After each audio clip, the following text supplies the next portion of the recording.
ಈ ದಿನದ ಸುಭಾಷಿತ.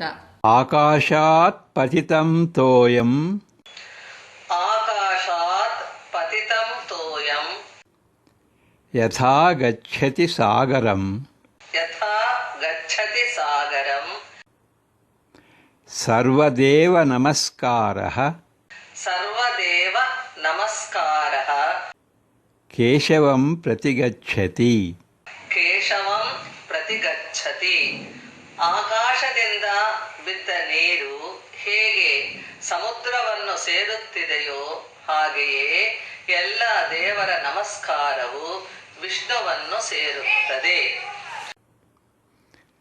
Just as all the water falling from the sky goes direct to the ocean, so all the salutations made to several different gods finally reach Lord Keshava.